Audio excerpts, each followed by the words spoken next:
नमस्कार, स्वागत है आपका एबीपी न्यूज में। आपके साथ मैं अखिलेश आनंद हूं। आप देख रहे हैं घंटी बजाओ। घंटी बजाओ मतलब वो शो जो जनता की आवाज है। घंटी बजाओ वो शो आपका पसंदीदा शो इसलिए है क्योंकि हर रोज हम आपके मुद्दों पर सिस्टम और सरकार में बैठे रसूखदार लोगों से तीखे सवाल पूछते हैं। इस वक्त मैं मौजूद हूं पुलिस स्टेशन सुल्तानपुरी के बाहर। देश की राजधानी दिल्ली का ये वही पुलिस थाना है जिस इलाके में दिल्ली की बेटी के साथ निशंसता हुई, दरिंदगी हुई। जी हाँ, जिस तरीके से उसे सड़कों पर 12 किलोमीटर तक रौंदा गया, एक कार के नीचे इंसानियत शर्मसार हो गई। लेकिन दिल्ली पुलिस लगातार सवालों के घेरे में है क्योंकि पुलिस ने बिना किसी जांच पड़ताल के जिस अंदाज में इस घटना को हादसा करार दिया था, कई गंभीर सवाल खड़े हुए थे। पुलिस की मंशा पर सवाल खड़े हुए थे, पुलिस की पड़ताल पर सवाल खड़े हुए थे। सवाल यह था कि आखिर पुलिस ने कुछ इस अंदाज में इस घटना की व्याख्या क्यों कर दी? क्यों नहीं नतीजे का इंतजार किया गया? पूरी पड़ताल हो जाती, उसके बाद बातें बताई जाती, तमाम एविडेंस को जोड़ा जाता, सुरागों सबूतों को जोड़ा जाता। और अब तो अंजलि की जो दोस्त है निधि, उसने जो कई बातें कही हैं, उससे भी कई बड़े सवाल खड़े हो गए हैं।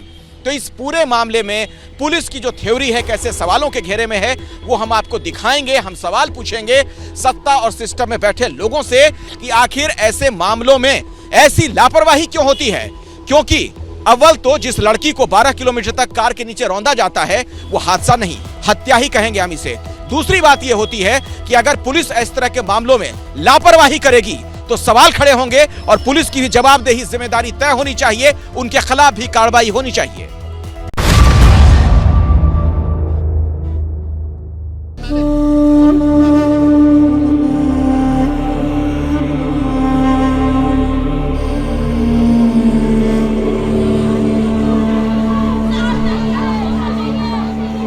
ये अंजलि को आखिरी विदाई की तस्वीरें हैं।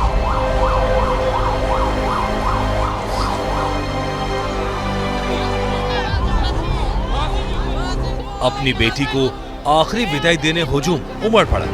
फांसी दो, फांसी दो। अंजलि के हत्यारों को। बहुत ज्यादा भीड़ है, लोग इस अंतिम विदाई देने के लिए बेटी को इकट्ठा होते जा रहे हैं। लगातार सिर्फ एक चीज की मांग कर रहे हैं कि न्याय हो उस बच्ची के साथ।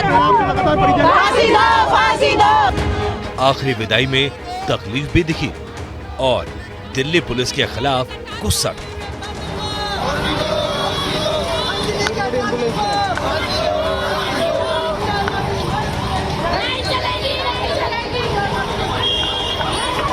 पांचों को फांसी होनी चाहिए, फांसी होनी चाहिए, फांसी होनी चाहिए। पुलिस का लॉ एंड ऑर्डर बिगड़ चुका है बिल्कुल, बहुत ज्यादा। और कोई निर्मल हत्या है इस प्रकार के, जैसे फांसी। पोस्टमार्टम रिपोर्ट में रेप की पुष्टि नहीं हुई, लेकिन जिस तरह शत विकसित हालत में अंजलि का शव मिला है, उसे देखकर हर कोई दहल रहा है।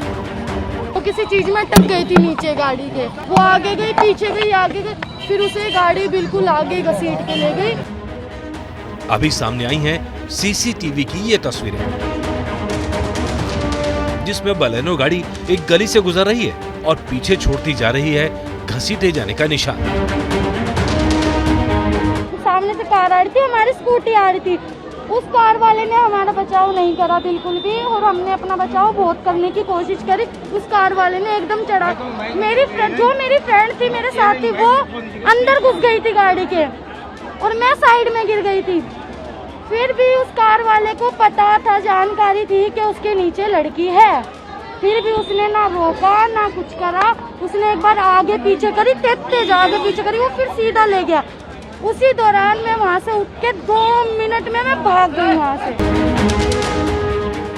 ऐसा 4 बजे तक होता रहा, लेकिन पुलिस फिर भी इसे सिर्फ हादसा मानती रही, हत्या नहीं।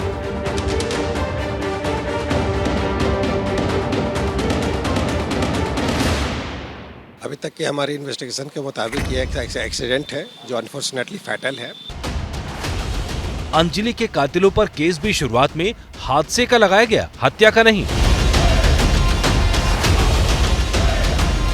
अब इस रहीम दिली पर फंसने के बाद दिल्ली पुलिस इस मामले से अपना दामन बचाती हुई नजर आ रही है। बिना छानबीन किए, बिना तथ्यों की जांच पड़ताल किए पुलिस ने जो थ्योरी पेश कर दी वो उसमें लगातार उलझती जा रही है। जो वीडियो सामने आ रहा है वो हर वीडियो दिल्ली पुलिस के दावों की बखिया उधेड़ रहा है। किसी चीज में टक गई थी नीचे गाड़ी के, वो आगे गई, पीछे गई, आगे गई, फिर उसे गाड़ी बिल्कुल आगे घसीट के ले गई।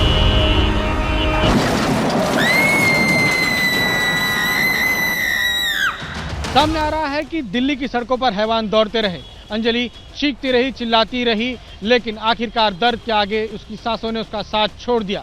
अब जब दिल्ली पुलिस घिरी तो सामने आई अंजलि की दोस्त, यानी वो चश्मदीद जिसने पूरा हादसा देखा। वो लड़के रुके ही नहीं वहाँ पे, और वो जो लड़के कह रहे हैं ना कि हमारी गाड़ी में गाने बज रहे थे, ये बज रहे थे, हमें पता नहीं लगा। उन्हें सब पता था कि उनको ये भी नहीं कि उनको पता लड़का है उनकी गाड़ी, उनको ये पता था कि उनकी गाड़ी के नीचे कोई लड़की फंसी हुई है, और ये 2 लड़की थी। एक को हमारे नीचे फंस गई है गाड़ी के, उसको वो लेके जा रहे हैं, और एक भाग गई है। उन्हें ये भी पता था, उनके काले शीशे थे, मैंने उनका फेस तलक भी नहीं देखा, वो हमें देख रहे थे अंदर से बैठे बैठे। लेकिन चश्मदीद के बाद भी दिल्ली पुलिस के दामन पर जो दाग लगे हैं उन्हें वो साफ कैसे करेगी, कैसे जवाब देगी? उस रात दिल्ली पुलिस जागी क्यों नहीं, कैसे जवाब देगी? रिएक्शन टाइम क्यों स्लो था, कैसे जवाब देगी कि बताने के बाद भी पुलिस एक्शन में क्यों नहीं थी? ये सारे वो सवाल हैं जिन पर special commissioner Shalini Singh internal inquiry करेंगी और उसकी रिपोर्ट गृह मंत्रालय को दी जानी है। दिल्ली पुलिस को जवाब तो इस बात का भी देना है कि जिसका पोस्टर थाने के बाहर था उस पर हल्की धाराएं क्यों लगाई?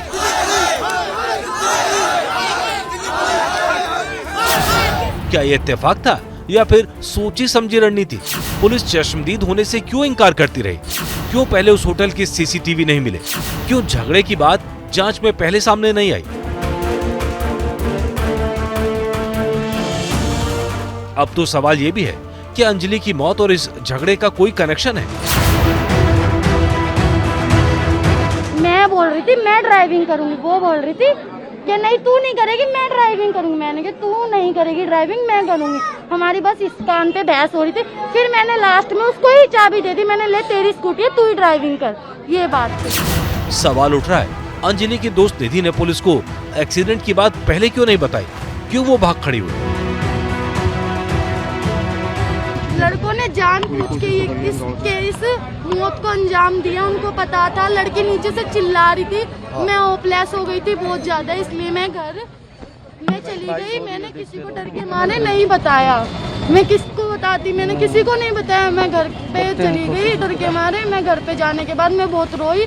उसको ब्लैनो गाड़ी 2 बार आगे लेके गई, 2 बार पीछे लेके, फिर आगे लेके, फिर स्पीड में उसे खींचती हुई अपनी उसके नीचे उसके कुछ अटक गया था।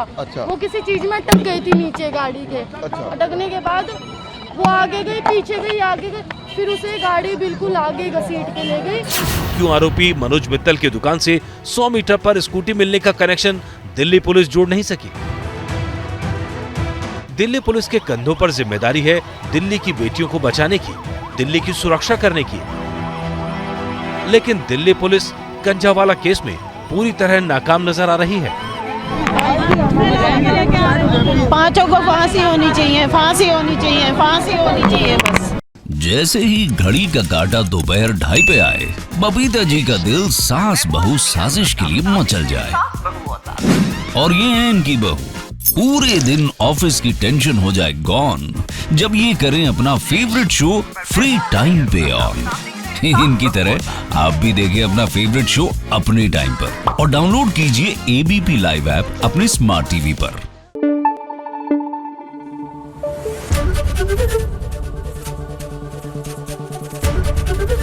एबीपी न्यूज आपको रखे आगे।